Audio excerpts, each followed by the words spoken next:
अस्सलाम वालेकुम। I hope you are very well.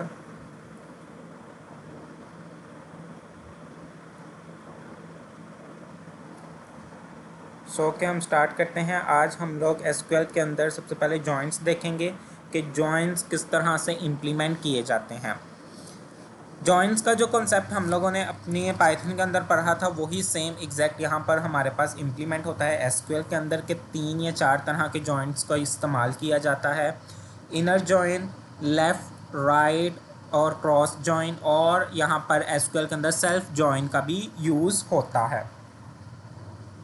तो सबसे पहले हम देखते हैं कि इनर जॉइन को किस तरह से इम्प्लीमेंट किया जाता है। इनर जॉइन हमारे पास जो मैच रिकॉर्ड्स होंगे, जो कॉमन रिकॉर्ड्स होंगे, वो उसी को यहाँ पर डिस्प्ले करवाएगा।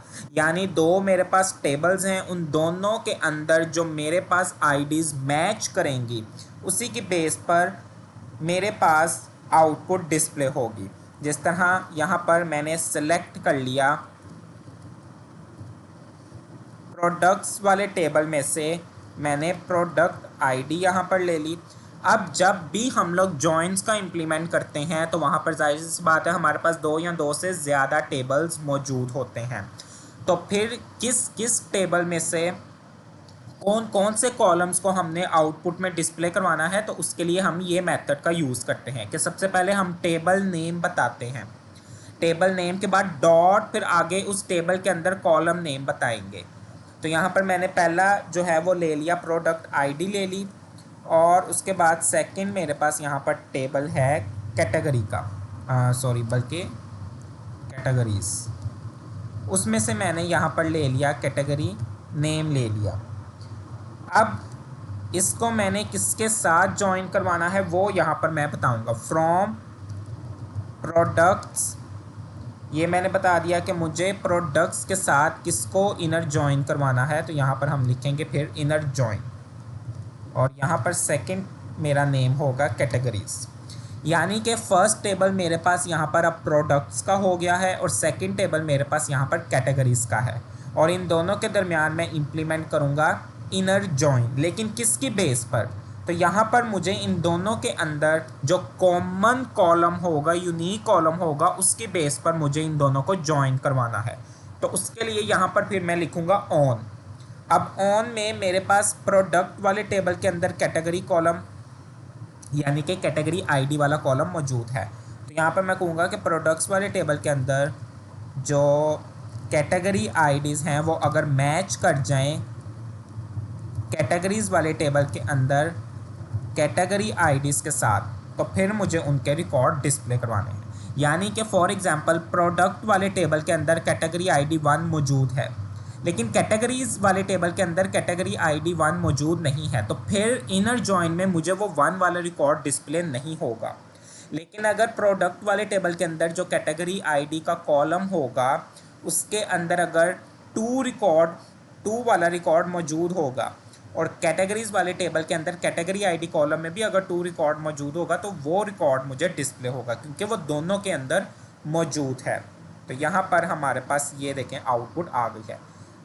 हमने चलें यहाँ पर हम प्रोडक्ट आईडीज़ तो हमने ले ली हैं, हम कैटेगरी आईडीज़ भी ले लेते हैं। Categories dot category ID, spelling गलत हो गए हैं, कैटेगरी। तो यहाँ पर ये कैटेगरी आईडीज़ जो हैं वो देखें, कैटेगरी आईडी यहाँ पर 1 है, तो इसका मतलब है ये प्रोडक्ट वाले टेबल के अंदर 2 टाइम्स आई है। कैटेगरी आईडी की बेस पर मैंने इन दोनों टेबल्स को क्या किया है, इनर जॉइन इम्प्लीमेंट किया है। कैटेगरी आईडी मेरे पास 1 वाली प्रोडक्ट के अंदर 1 और 2 के साथ रिलेट कर रही है, इसलिए दोनों के रिकॉर्ड्स यहाँ पर मेरे पास डिस्प्ले हुए हैं। तो ये हमारे पास इनर रिकॉर्ड था, इनर जॉइन था कि इनर जॉइन में जो दोनों टेबल्स में कॉमन रिकॉर्ड्स होंगे, जो आईडीज़ मैच कर जाएंगी, वो ही हमारे पास यहाँ पर डिस्प्ले होंगी। अब जॉइंट्स हम हमेशा तब इम्प्लीमेंट करते हैं जब हमारे पास क्या हो, मल्टीपल्स फाइल्स या टेबल्स मौजूद हों। 2 भी हो सकते हैं और 2 से ज़्यादा भी हो सकते हैं। तो यहाँ पर मैंने अभी सिर्फ इनर जॉइन का 2 टेबल्स के ऊपर इम्प्लीमेंट किया है। अब मैं यहाँ पर मोर देन 2 के ऊपर इम्प्लीमेंट करूँगा। मोर देन 2 में हम 3 भी कह सकते हैं, 4 भी कह सकते हैं। तो वो कैसे करेंगे? यहाँ पर मैं सेलेक्ट आईडी, ये सारी चीज़ें इसी तरह मैं सिलेक्ट रखता हूँ, लेकिन उससे पहले एक रिकॉर्ड यहाँ पर हम देख लेते हैं। इसको कॉपी करते हैं यहाँ पर, ये शिपर का। तो ये देखते हैं,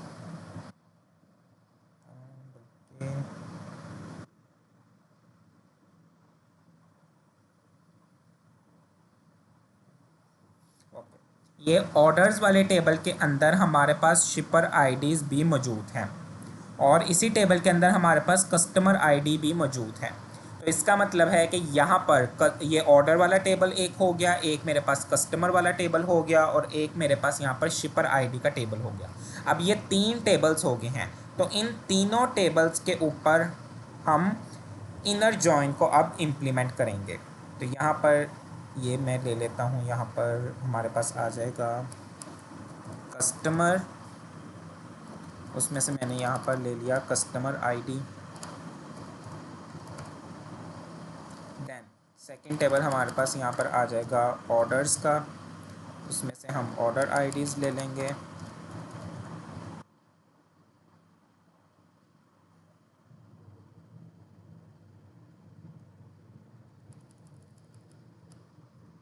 कस्टमर का नेम ले लेंगे।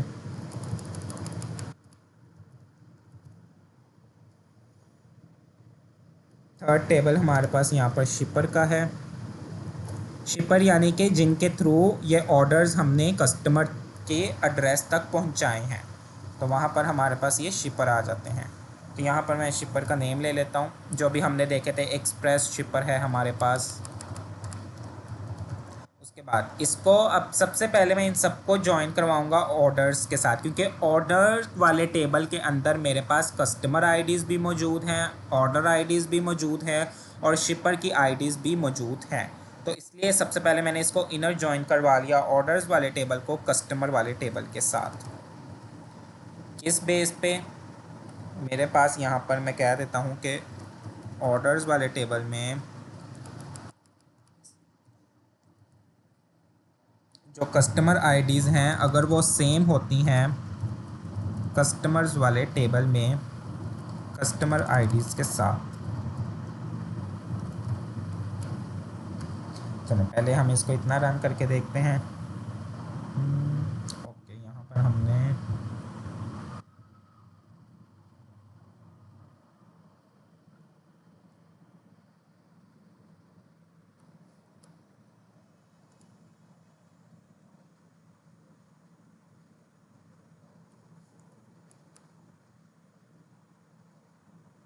तो यहाँ पर ये हमारे पास रिकॉर्ड्स आ चुके हैं। यहाँ पर हम ऑर्डर आईडीज़ भी ले लेते हैं। ठीक है, अब यही रिकॉर्ड्स को हम इनके साथ करके देखते हैं। अब यहाँ पर मैंने अभी 2 टेबल्स के दरमियान इनर जॉइन लगाया है। पहला टेबल यहाँ पर मेरा ऑर्डर्स है, उसके साथ मैंने इनर जॉइन को इम्प्लीमेंट किया है कस्टमर्स के साथ। अब इसी के साथ मैं दोबारा से इनर जॉइन करूँगा, तो मैं यहाँ पर लिखूँगा इनर जॉइन। अब मुझे किसके साथ, इन सब टेबल्स को किसके साथ इनर जॉइन करना है? शिपर्स के साथ, जिसमें मैं उसको कहूँगा कि ऑर्डर्स वाले टेबल में अगर मेरी शिपर आईडी क्या हुई, सेम हुई, किसके बराबर हुई? शिपर्स वाले टेबल में शिपर वाली आईडी से अगर मैच कर गई। तो यहाँ पर मैंने शिपर आईडी दोनों ले ली हैं। अब यहाँ पर हम अपने इस टेबल को जो है वो एग्जीक्यूट करते हैं। तो यहाँ पर ओके, यहाँ पर ऑर्डर आईडी आएगा। तो ये देखें, अब यहाँ पर मैंने 3 टेबल्स के दरमियान जॉइंट इम्प्लीमेंट किया है। पहले 2 टेबल्स के दरमियान ये जॉइंट इम्प्लीमेंट हो रहा है और इसी के साथ मैंने फिर थर्ड टेबल को भी इम्प्लीमेंट किया। जौन से मुझे कॉलम्स आउटपुट में चाहिए थे वो हमेशा हम सेलेक्ट के बाद लिखेंगे। वो सारे मैंने कॉलम्स यहाँ पर बता दिए, कस्टमर आईडी भी, ऑर्डर आईडी भी। उसके बाद फिर मैंने उसको बताया कि सबसे पहले ऑर्डर्स और कस्टमर वाले टेबल के दरमियान इनर जॉइन इम्प्लीमेंट करना है, यानी कि ऑर्डर्स वाले टेबल के अंदर जो कस्टमर आईडी सेम होंगी और वही कस्टमर आईडीज अगर कस्टमर वाले टेबल के अंदर सेम होंगी तो उनको क्या करो, रिट्रीव कर लो, उनको फेच कर लो। और उसके बाद फिर मैंने शिपर वाले टेबल के साथ इनर जॉइन करवाया कि ऑर्डर्स वाले टेबल में ही जो शिपर आईडीज़ भी मौजूद होंगी और शिपर वाले टेबल में भी वो आईडीज़ अगर मौजूद होंगी तो उनके रिकॉर्ड्स मुझे डिस्प्ले करवाओ। इसका मतलब है तीनों के अंदर ये कॉमन रिकॉर्ड्स मुझे मिले हैं। ये 90 वाला जो कस्टमर आईडी है ये ही ऑर्डर्स वाले टेबल में भी था, यही कस्टमर वाले टेबल में भी था। और ये किस शिपर के थ्रू इसका जो रिकॉर्ड डिलीवर हुआ है वो फेडरल शिपिंग के थ्रू हुआ है। फिर 81 कस्टमर का स्पीडी एक्सप्रेस के थ्रू। तो ये हमारे पास यहाँ पर 2 से ज़्यादा के दरमियान हमने इनर जॉइन का इस्तेमाल किया है। इनर जॉइन हमेशा हम तब इस्तेमाल करते हैं जब हमने कॉमन या फिर मैचिंग रिकॉर्ड्स को देखना हो, then we should use inner join. और सबसे पहले हमने 2 के दरमियान यूजेज देखा उसका, और उसके बाद फिर हमने मोर देन 2। अगर हमारे पास 4 टेबल्स होंगे तो फिर हम दोबारा से यही पैटर्न को यहाँ पर रन करेंगे। चौथे टेबल में से जो जो मुझे कॉलम्स चाहिए होंगे आउटपुट में वो मैं यहाँ पर लिख दूँगा सेलेक्ट के बाद, और फिर इसके बाद मैं दोबारा से यहाँ पर इनर जॉइन और आगे अपना टेबल नेम लिखूँगा।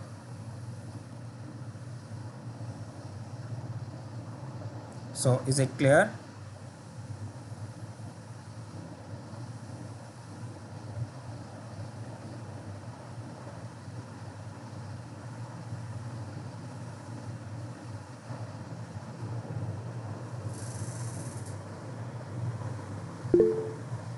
ओके, देन नेक्स्ट हमारे पास है लेफ़्ट जॉइन। कॉन्सेप्ट वही है जो मैंने आपको पाइथन में बता दिए हुए हैं। दोबारा से मैं आपको ये बात बता रहा हूँ कि कॉन्सेप्ट वहाँ पे मैंने बहुत डिटेल से आपको बताए हैं।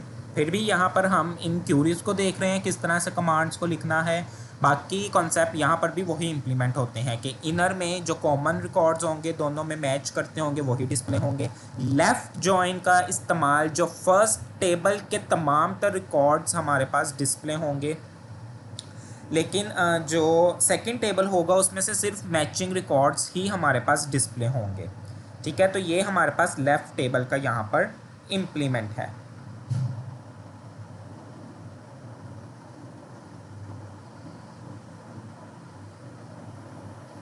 सो यहाँ पर हम अब यूज़ करेंगे लेफ़्ट जॉइन।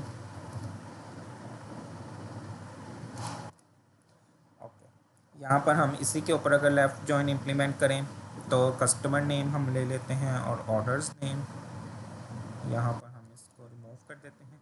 अब यहाँ पर फ्रॉम के बाद जो हम यहाँ पर टेबल लिखेंगे बेसिकली वो हमारा फर्स्ट टेबल लेफ़्ट यानी कि फ़र्स्ट टेबल कहलाएगा। और उसके बाद यहाँ पर इनर की जगह हम लिखेंगे लेफ़्ट जॉइन। अब हम यहाँ पर लिखेंगे लेफ़्ट जॉइन, और उसके बाद ये हमारा अब कस्टमर्स वाला जो है वो सेकंड टेबल है। तो यहाँ पर मैंने उसको कहा है, अब सिर्फ यहाँ पर हमारे पास डिफरेंस ये आ गया है कि लेफ़्ट जॉइन का यूज़ हो रहा है। अब लेफ़्ट जॉइन में पहले ऑर्डर्स हैं तो ऑर्डर आईडीज़ मुझे वही डिस्प्ले होंगी, सारी की सारी बल्कि डिस्प्ले होंगी। लेकिन वही अगर रिकॉर्ड्स बाकी के मेरे पास सेकंड टेबल यानी कस्टमर्स में नहीं भी मौजूद होंगे तो उसकी जगह मुझे वो नल डिस्प्ले करवाएगा। यहाँ पर अभी हम इसको रन करके देखते हैं। तो यहाँ पर ऑर्डर आईडी सारी की सारी मुझे डिस्प्ले होंगी, लेकिन उसी से रिलेटेड अगर यहाँ पर कोई भी टेबल कोई और रिकॉर्ड मौजूद नहीं होगा तो वो मुझे यहाँ पर नल शो करवाएगा, एम्प्टी शो करवाएगा। तो इसको हम देख लेते हैं।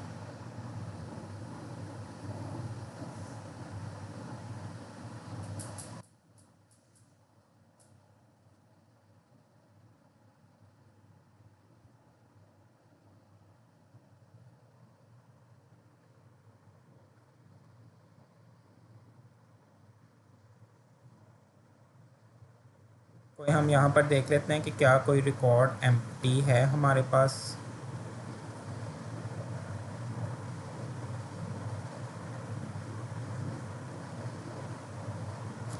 सो ओके, यहाँ पर अभी हमारे पास कोई भी रिकॉर्ड नल नहीं है। रिकॉर्ड से मुराद है कि हो सकता है कोई कस्टमर आईडी यहाँ पर हमारे पास नल होती। ओके, यहाँ पर अगर मैं अपना फर्स्ट टेबल और सेकंड टेबल चेंज कर दूँ, अब मेरा यहाँ पर फर्स्ट टेबल जो है वो कस्टमर्स हो चुका है और सेकंड टेबल यहाँ पर मेरे पास अब ऑर्डर्स है। तो उसी के लिहाज से हम यहाँ पर ठीक है। यहाँ पर हम इसको रन करते हैं तो हमारे पास वही रिकॉर्ड डिस्प्ले हुए हैं। यहाँ पर अगर हम कंडीशन लगा दें वेयर, कहीं पे अगर कस्टमर्स वाले टेबल में customer ID is null, so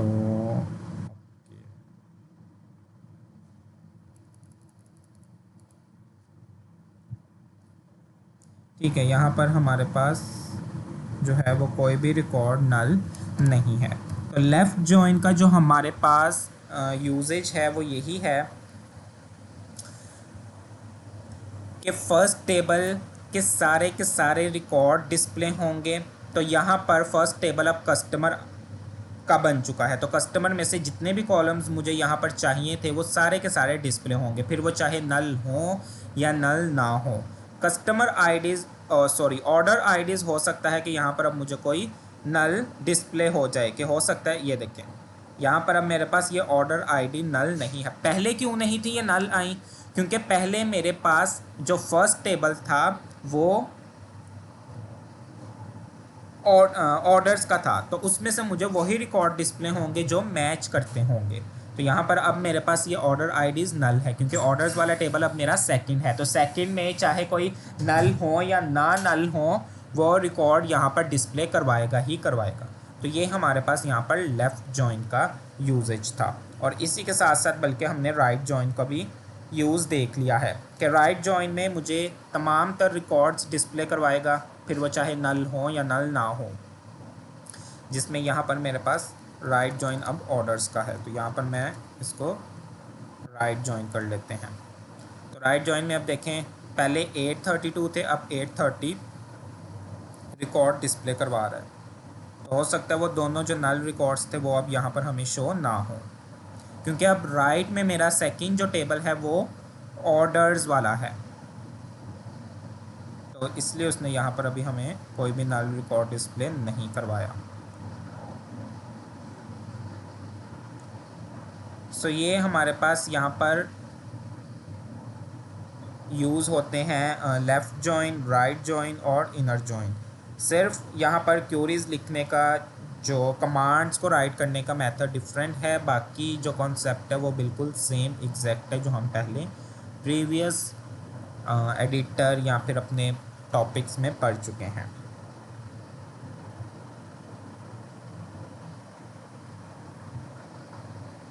is it clear?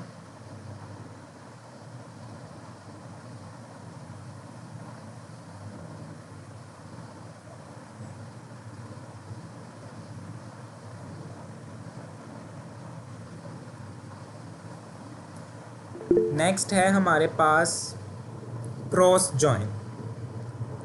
यहाँ पर पाइथन में हमने आउटर जॉइन देखा था, और आउटर जॉइन का भी यही मकसद था कि वो तमाम तर रिकॉर्ड्स चाहे मैच कर रहे हैं चाहे नहीं कर रहे, यूनिक हैं या नहीं हैं, कॉमन रिकॉर्ड्स हैं या नहीं हैं, आउटर जॉइन में वो सारे ही डिस्प्ले करवाता था। आउटर का रिवर्स यहाँ पर हमारे पास एसक्यूएल के अंदर क्रॉस जॉइन यूज़ होता है।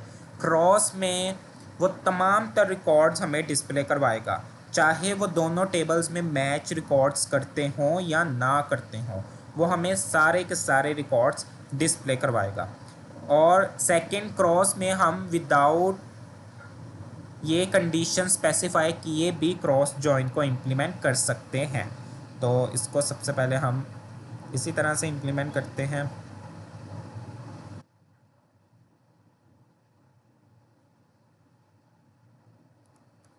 यहाँ पर अब हम लिखेंगे क्रॉस। ओके, सो यहाँ पर देखें अब मेरे पास टोटल रिकॉर्ड जो हैं वो 75,530 आ चुके हैं। तो क्रॉस जॉइन में हम लोग विदाउट यूजिंग कंडीशन या फिर ऑन आर्ग्यूमेंट को बगैर इस्तेमाल किए भी क्रॉस जॉइन इम्प्लीमेंट कर सकते हैं। तो यहाँ पर अब उसने मुझे सारे के सारे रिकॉर्ड्स दे दिए हैं, चाहे वो नल हो या नल ना हो, चाहे यूनिक हो, डुप्लीकेट हो या ना हो, सारे के सारे रिकॉर्ड्स यहाँ पर हमारे पास डिस्प्ले होंगे। लेकिन अगर हम साथ में कंडीशन भी इम्प्लीमेंट कर दें तो चल यहाँ पर हम यूज़ करते हैं क्रॉस जॉइन।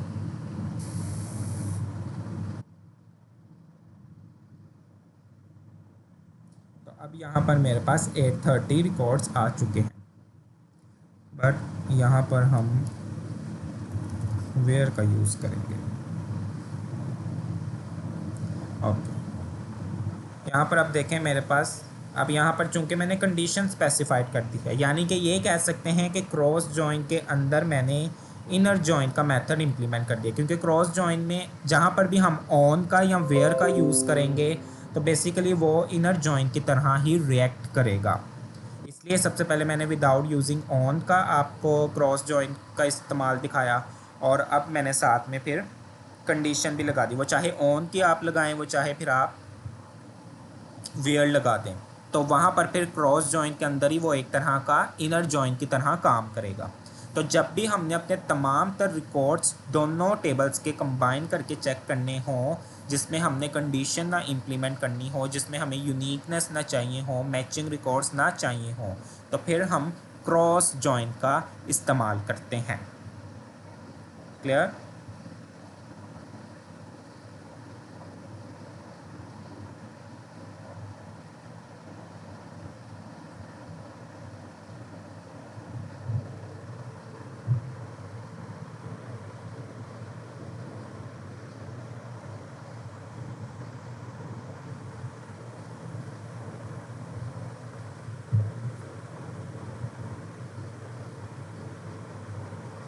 ओके,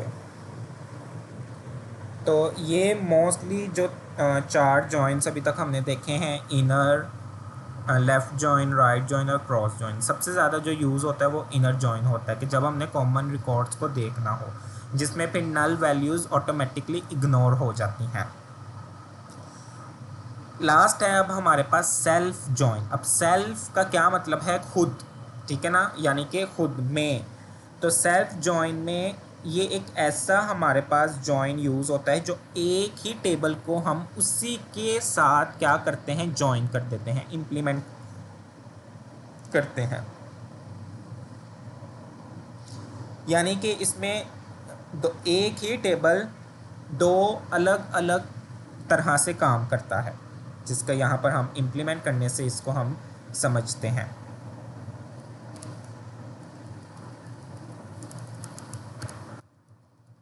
यहाँ पर अब हम सेल्फ जॉइन अब किस तरह से वर्क करेगा, मैंने यहाँ पे कह दिया सेलेक्ट। अब यहाँ पर कस्टमर नेम, क्योंकि सेल्फ जॉइन में एक ही टेबल को उसी टेबल के साथ हम जॉइन करवाते हैं, जिसमें वो टेबल हमारे पास ज़रा उस लेंथी हो जाता है।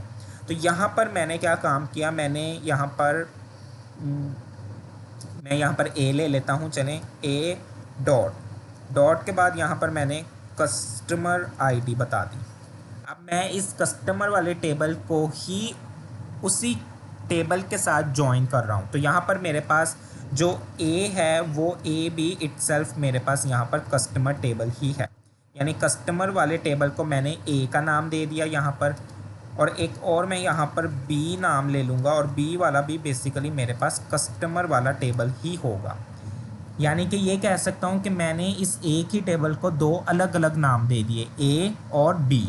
तो यहाँ पर मैंने कहा कि ए वाले टेबल से कस्टमर आईडी ले लो, ए वाले टेबल से कस्टमर एड्रेस ले लो। उसके बाद मैंने कहा कि बी वाले टेबल से, अब चूंकि बी वाला टेबल भी इटसेल्फ कस्टमर ही है, तो मैंने कहा कि यहाँ से सिटी ले लो, और बी वाले टेबल से ही मैंने कहा कि अब कंट्री ले लो। और ये दोनों टेबल मेरे पास कौन से हैं, मैंने यहाँ पर उसको कह दिया फ्रॉम। फ्रॉम के बाद मैंने उसको कह दिया कि जो कस्टमर्स वाला टेबल है वो ही ए है, और कस्टमर्स वाला टेबल ही दोबारा से यहाँ पर बी है। ये मैंने यहाँ पर कंडीशन लगा दिया, सॉरी बता दिया उसको। आगे अब यहाँ पर हमें कंडीशन लगानी है सिर्फ, जहाँ पर मैंने उसको कह दिया वेयर। कि अगर हम इतना ही ज़रा रन करके देखें तो ओके, एड्रेस इसमें मौजूद नहीं है, कॉपी,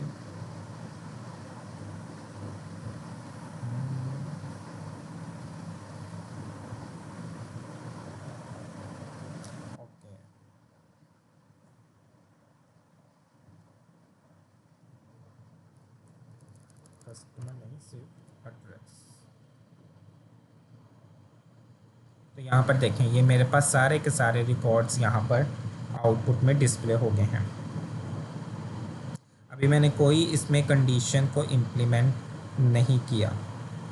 तो ये बेसिकली ये जो मेरे पास 8281 नंबर ऑफ़ रिकॉर्ड्स आए हैं, तो बेसिकली मैंने एक ही टेबल को उसी के रिकॉर्ड्स के साथ बार बार क्या किया है, मल्टीप्लाई करवाया है। तो यहाँ पर अगर आप 91 को मल्टीप्लाई करें 91 से, तो वो 82 81 बन जाएंगे रिकॉर्ड, जो कि यहाँ पर डिस्प्ले हो रहे हैं। तो सिर्फ सेल्फ जॉइन में आपने इतना कॉन्सेप्ट याद रखना है कि जब हम एक ही टेबल को उसी टेबल के साथ मल्टीप्लाई या उसी टेबल के साथ क्या करते हैं, रिकॉर्ड्स को मैच करवाते हैं, तो वहाँ पर फिर हमारे पास सेल्फ जॉइन का इस्तेमाल होता है कि वो टेबल की लेंथ हमारे पास इंक्रीज़ कर जाती है। अब यहाँ पर अगर मैं एक कंडीशन को स्पेसिफाई करूँ, जहाँ पर मैंने कह दिया where A dot customer ID is not less than and not greater than, यहाँ पर मैंने बता दिया ना तो छोटी होनी, यानी 1 से ना तो कम होनी चाहिए और ना ही मैक्सिमम से भरी होनी चाहिए। यहाँ पर मैंने B की कस्टमर ID कह दिया।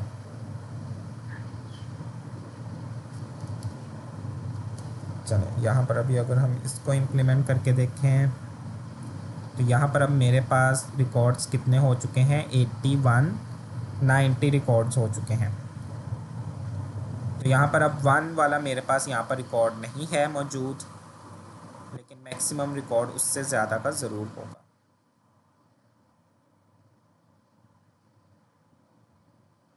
देखिए 91, उसके बाद यहाँ पर 1 का रिकॉर्ड दोबारा से मेरे पास आ रहा है।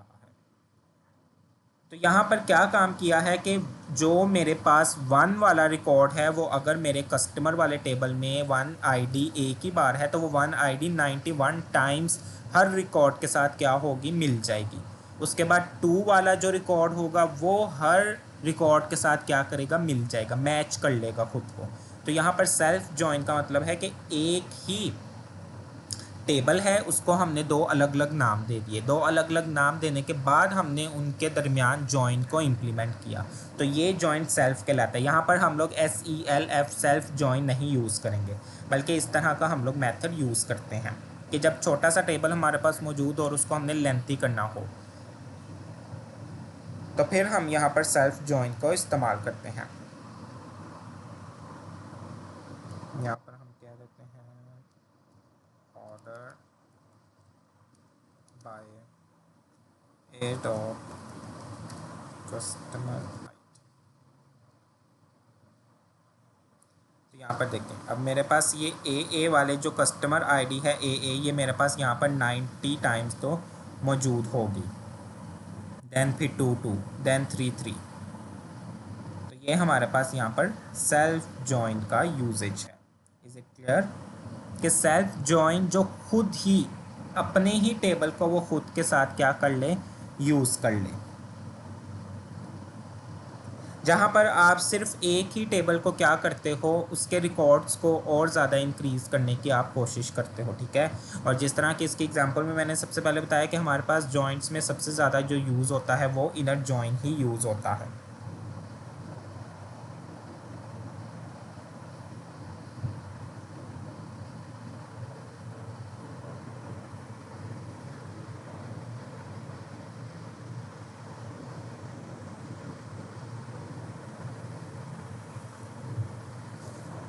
Okay, clear.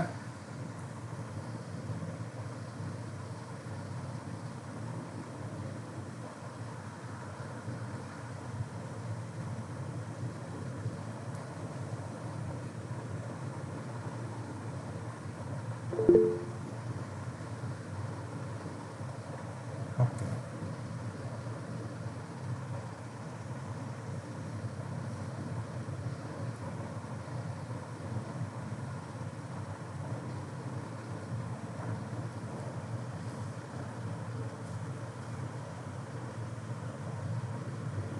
यस, लेंथ भी कह सकते हैं। और एक अगर हमने डाटा की हायरार्की भी फाइंड आउट करनी हो, तो वहाँ पर भी हम फिर सेल्फ जॉइन का यूज़ कर सकते हैं। यानी अगर इसकी एग्जांपल दें कि एक हमारे पास एम्प्लॉय है, वो कितने मैनेजर्स के अंडर है या कितने उसके अंडर कुछ और एम्प्लॉयज़ है, तो ये एक हायरार्की आ जाती है।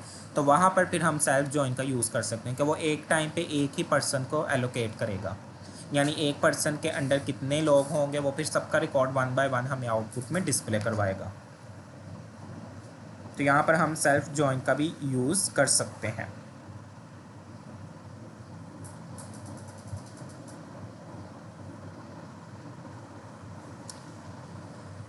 ओके, देन नेक्स्ट हमारे पास बस जॉइंट्स के जो कॉन्सेप्ट है वो यही है हमारे पास, inner, left, right, cross and self joints. So इसमें से जो मोस्टली हम यूज़ करते हैं वो इनर जॉइन होता है कि जब हमने इंटरनली या फिर हमने मैचिंग रिकॉर्ड्स देखने हो, common records, then we should use inner join. So next है हमारे पास ऑपरेटर्स कुछ यूज़ होते हैं, जिसमें लास्टली हम लोगों ने ऑपरेटर्स का इस्तेमाल किया। इन है, नॉट है हमारे पास, यहाँ फिर बिटवीन ऑपरेटर्स हैं, एंड और हैं। इसी तरह से अब हम एक और ऑपरेटर को चेक करेंगे, that is union operator. Union operator मतलब कंबाइन करना। अब आप ये मैथ्स में भी पढ़ते होंगे यूनियन, इंटरसेक्शन, तो उसी में एक हमारे पास यूनियन ऑपरेटर का इस्तेमाल होता है। यूनियन में जिसमें सबको हम क्या करते हैं, कंबाइन करते हैं। दो तरह के यूनियन ऑपरेटर्स होते हैं, यहाँ पर इसको हम क्लियर करते हैं।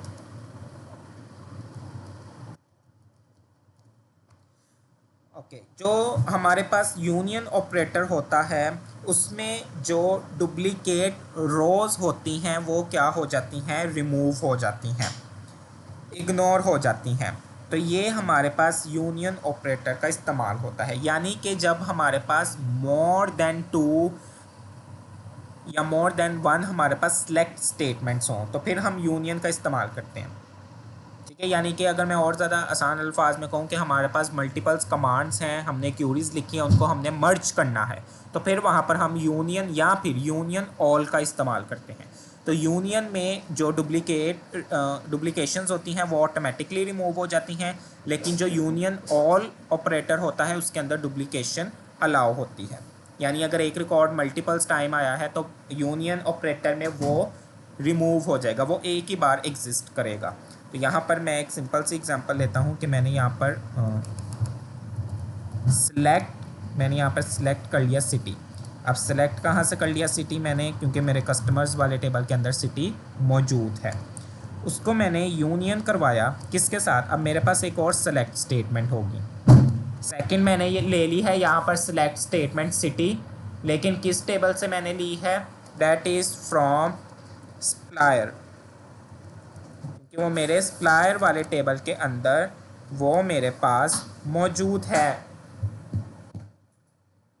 सप्लायर्स वाले टेबल के अंदर भी सिटी मेरे पास मौजूद है। तो यहाँ पर हम ज़रा इनको, अब ये मेरे पास यहाँ पर दो थी, यहाँ पर ओके सप्लायर्स का एस हमारे पास कैपिटल होगा। तो यहाँ पर अब मेरे पास ये देखें, अगर हम यहाँ पर बर्लिन की बात करें तो बर्लिन मेरे पास कस्टमर्स वाले टेबल्स में भी मल्टीपल्स टाइम था, लेकिन अब यहाँ पर मेरे पास वो आउटपुट में सिर्फ 1 टाइम, एक ही बार डिस्प्ले करवा रहा है। तो यानी कि ये बर्लिन इन दोनों टेबल में से किसी एक टेबल में या फिर दोनों टेबल्स में ही आया होगा, लेकिन मल्टीपल्स टाइम भी आ सकता है। तो यहाँ पर वो आउटपुट में मुझे एक ही बार डिस्प्ले करवाएगा। तो उसके लिए हम यहाँ पर इस्तेमाल करते हैं यूनियन का। और अगर हम यहाँ पर यूजेज इसी के साथ चलें, हम यूजेज देख लेते हैं यूनियन ऑल का। तो यूनियन ऑल में बेसिकली वो सारे के सारे चाहे डुप्लीकेट हों या ना हो। अब आप यहाँ पर देखें, ये देखें मैक्सिको डीएफ, ये मल्टीपल्स टाइम आ रहा है, जबकि पहले नहीं था। लंदन भी यहाँ पे देखें मल्टीपल्स टाइम है, बर्लिन भी यहाँ पर। इसको हम ज़रा अगर ऑर्डर बाय कर लें,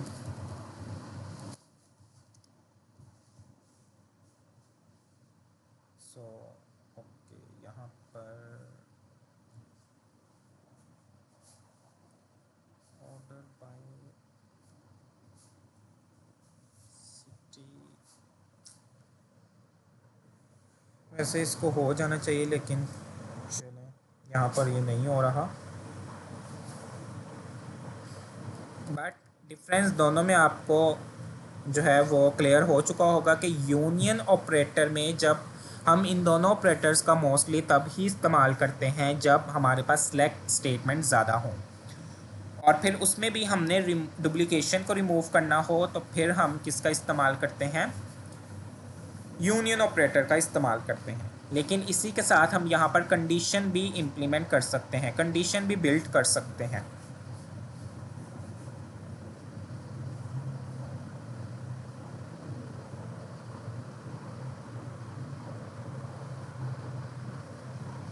सो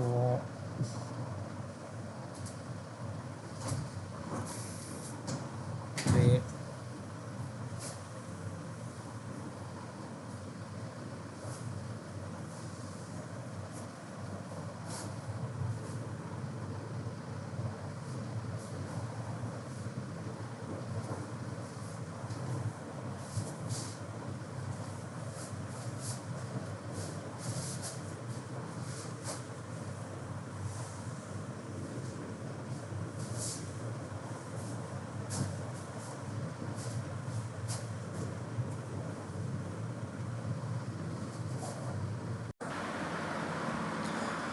ओके, तो मैं बता रहा था कि यूनियन और यूनियन ऑल में आपको डिफरेंस क्लियर हो चुका होगा यहाँ पर कि यूनियन ऑपरेटर जब हमारे पास सिलेक्ट स्टेटमेंट मल्टीपल्स टाइम हो तो फिर हम यूनियन का इस्तेमाल करते हैं, बल्कि यूनियन ऑल भी, लेकिन यूनियन में वो डुप्लीकेशंस को क्या कर देता है, रिमूव कर देता है।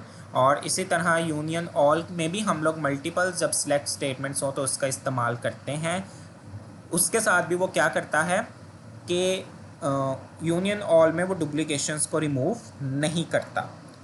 तो इन दोनों ऑपरेटर्स के साथ हम कंडीशन भी इम्प्लीमेंट कर सकते हैं। अभी तक तो हमने देखा था कि कंडीशन इम्प्लीमेंट नहीं थी की, लेकिन यहाँ पर हम कंडीशन भी इम्प्लीमेंट कर सकते हैं। जिस तरह यहाँ पर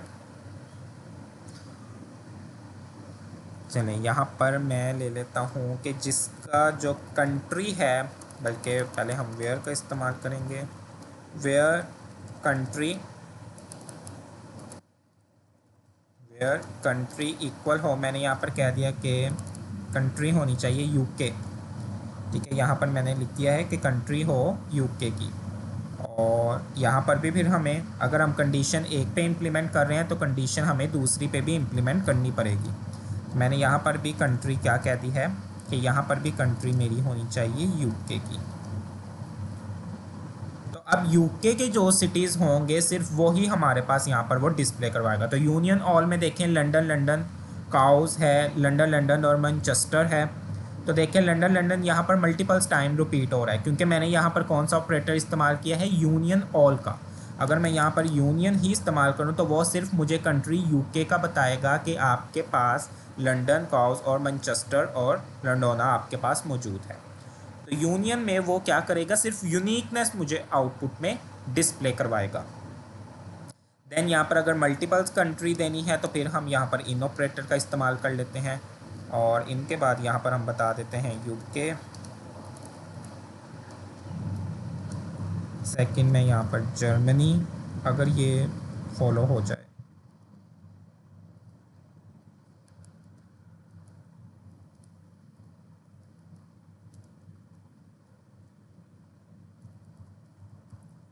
जर्मनी। सो ओके, यहाँ पर अब मैंने यूनियन में बताया है कि मुझे वो सिटीज़ दो जो यूके मुल्क के अंदर हैं इस डेटा के अंदर, और जर्मनी के अंदर जो सिटीज़ यहाँ पर मौजूद हैं। तो यहाँ पर देखें उसने मुझे ये आउटपुट में डिस्प्ले करवाए हैं, बर्लिन, लंदन, मैनचेस्टर। बर्लिन जो है वो जर्मनी का है, लेकिन यहाँ पर हम ऑर्डर बाय अगर कर लें, ऑर्डर बाय सिटी के मुताबिक हम ऑर्डर बाय कर लें, तो अब ये पहले ए वाले आ गए हैं, फिर बी, फिर सी, फिर डी। तो इसका मतलब है कि यहाँ पर यूनियन में सिर्फ यूनिक हमें सिटी नेम दे दिए गए हैं जर्मनी के और लंदन के। और यही अगर हम यूनियन ऑल करें तो जितनी भी बार बर्लिन, जितनी भी बार एंची, जितनी भी बार मैनचेस्टर, जितनी भी बार लंदन रिपीट हो रहा होगा वो उतने ही टाइम्स यहाँ पर डिस्प्ले होगा। तो ये हमारे पास दोनों में डिफरेंस है यूनियन और यूनियन ऑल के अंदर।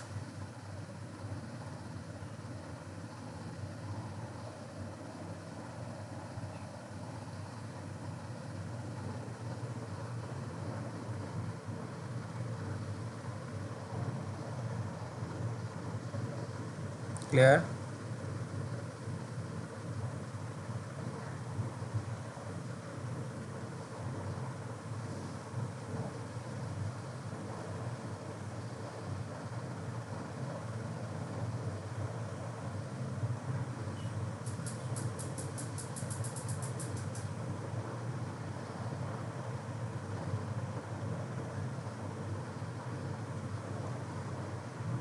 ओके,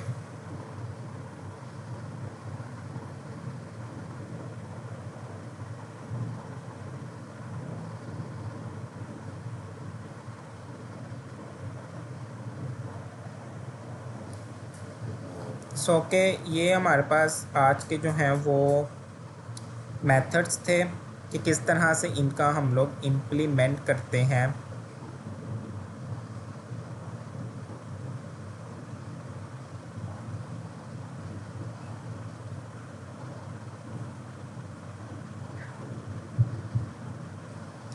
जिसमें हम लोगों ने जॉइंट्स का इम्प्लीमेंट देखा कि जब भी हमारे पास मोर देन टू, दो या दो से ज़्यादा अगर टेबल्स हों तो उनके दरमियान जॉइंट्स कैसे इम्प्लीमेंट करते हैं।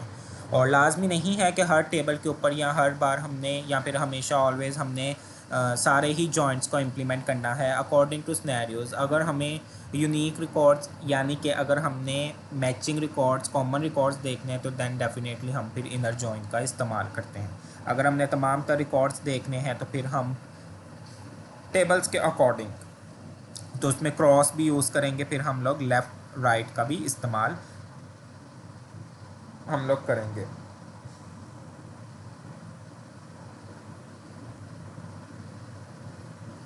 देन उसके बाद हमारे पास ऑपरेटर्स यूनियन और यूनियन ऑल ऑपरेटर्स। जब हमारे पास select statement more than one हो, क्योंकि एक तो हम इस्तेमाल करते हुए आ ही रहे थे, लेकिन जब हमारे पास दो सिलेक्ट स्टेटमेंट्स हों, और फिर यहाँ पर भी ध्यान रखना है कि जो हम यहाँ पर सिलेक्ट में सिटी या जो भी कॉलम नेम हम किसी टेबल से एक्सट्रैक्ट कर रहे हैं तो दूसरे टेबल के अंदर भी वही कॉलम नेम होना चाहिए, क्योंकि फिर ही ये यूनियन ऑल ऑपरेटर हमारे पास इम्प्लीमेंट होगा।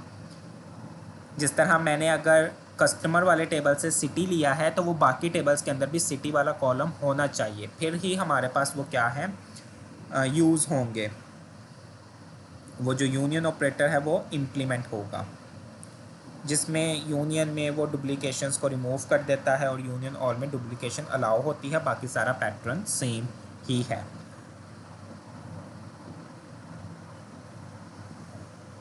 देन एक हमारे पास छोटा सा जो है वो यहाँ पर एक स्टेटमेंट भी हम कह सकते हैं हमारे पास यूज़ होती है, दैट इज़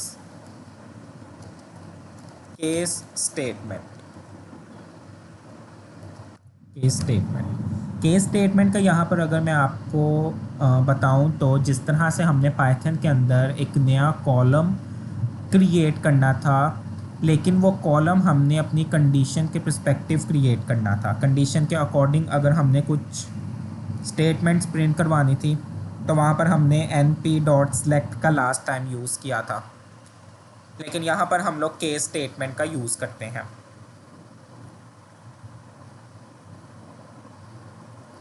लाइक यहाँ पर मैंने सेलेक्ट कर लिया प्रोडक्ट नेम और प्राइस। अब ये प्रोडक्ट नेम और प्राइस हमारे पास मौजूद है प्रोडक्ट्स वाले टेबल के अंदर। अब इसी के अंदर मैंने एक नया कॉलम क्रिएट करना है। इससे पहले हम लोग कॉपी, यहाँ पर हम प्रोडक्ट्स वाला टेबल देख लेते हैं।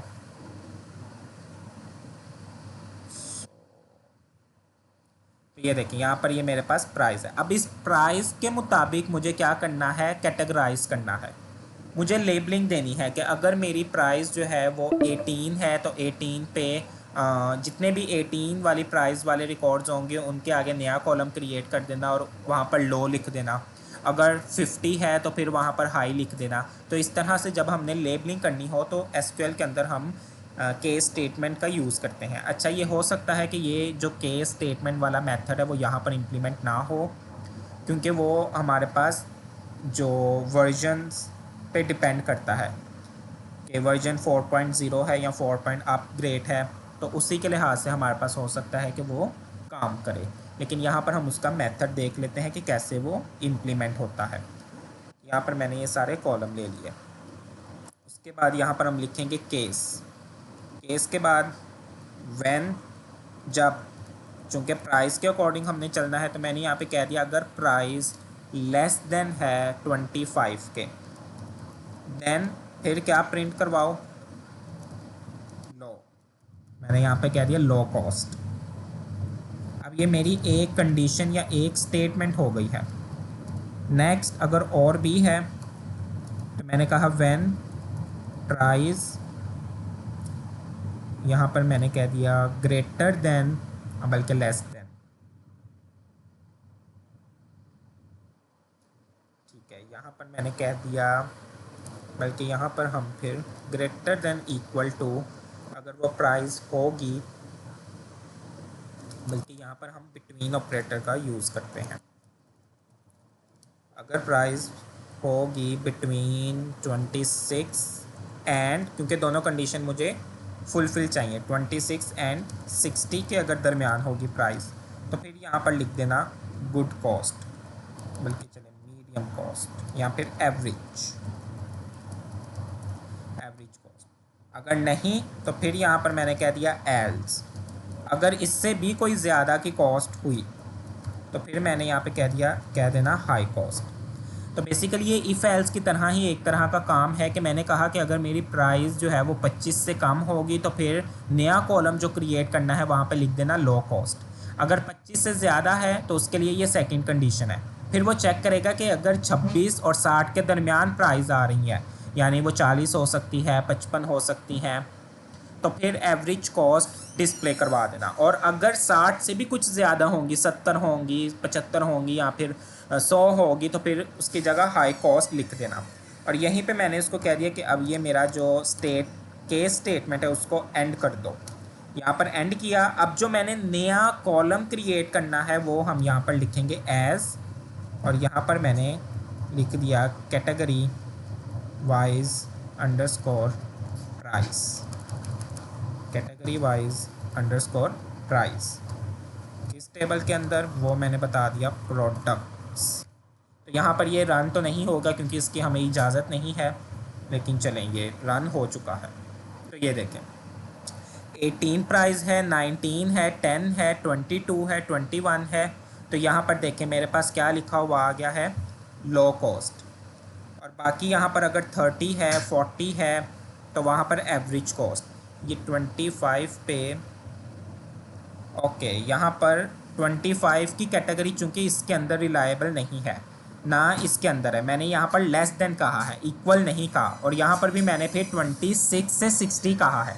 तो इसका मतलब है कि 25 की यहाँ पर मैंने कोई रेंज ही नहीं फिक्स की, इसलिए उसने उसको हाई कॉस्ट समझ लिया है। तो यहाँ पर मैं इसको इक्वल कर देता हूँ। तो अब ये देखें, अब इसने 25 को भी लो कॉस्ट की कैटेगरी में फ़िक्स कर लिया है। तो ये जो नया कॉलम क्रिएट किया है उसके लिए ये एस का यूज़ किया, लेकिन केस और एंड के दरमियान ये सारी चीज़ें हम यहाँ पर स्पेसिफाइड करेंगे। तो आई होप कि ये केस स्टेटमेंट भी आपको समझ आया होगा। जब हम अपने एग्जिस्टिंग टेबल के अंदर किसी कॉलम के मुताबिक नया कॉलम क्रिएट करते हैं और उसके अंदर हम वैल्यूज़ या फिर कैटेगराइज उसको करते हैं, तो वहाँ पर फिर हम ये केस स्टेटमेंट का इस्तेमाल करते हैं। Is it clear?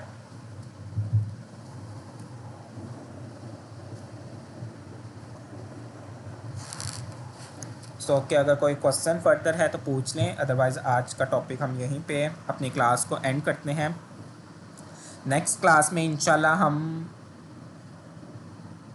अपने लास्ट टॉपिक्स पढ़ेंगे जिसमें हमारे पास ग्रुप बाय का इस्तेमाल होता है कि जब हमने मल्टीपल्स कॉलम या मल्टीपल्स हमने एग्रीगेशन फंक्शंस को इम्प्लीमेंट करवाना हो तो फिर उसके लिए हम ग्रुप बाय का इस्तेमाल करते हैं किसी कैटेगरी के अकॉर्डिंग। ठीक है, ग्रुप बाय का भी वही कॉन्सेप्ट हमारे पास यहाँ पर इस्तेमाल होता है जो हमने अपनी पाइथन वगैरह में पढ़ा था। इसलिए देखें वहाँ पर हमने बहुत से फंक्शंस पढ़ लिए थे और तभी मैंने आपको कहा था कि इनका यूजेज आगे एसक्यूएल के अंदर भी यूज़ होगा। तो कॉन्सेप्ट वही होंगे, सिर्फ कमांड्स लिखने का तरीका थोड़ा सा डिफरेंट होगा, बाकी सारा हमारे पास मेथड सेम ही चलेंगे। सो क्लियर है आप सबको?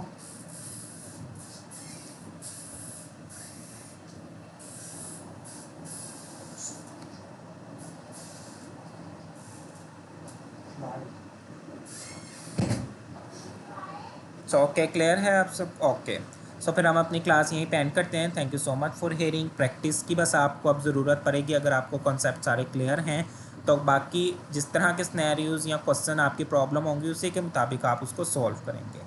अब कोई भी बात अगर आपसे कही दी जाए या फिर स्नैरियो आपको मिल जाए तो फटाफट उसमें हम लोग क्यूरीज वगैरह नहीं लिखना शुरू करते, बल्कि उसको पहले समझते हैं, उस अपने स्नैरियो को, अपनी प्रॉब्लम स्टेटमेंट को पहले अंडरस्टैंड करते हैं, फिर हम उसको छोटे छोटे पार्ट्स में डिवाइड करते हैं और फिर हम अपने कोड की तरफ भरते हैं। ठीक है, तो ज़रूर प्रैक्टिस, डिफरेंट तौर पर आप अपनी इसकी ज़रूर प्रैक्टिस करें। So okay, thank you so much for hearing. अल्लाह हाफिज़।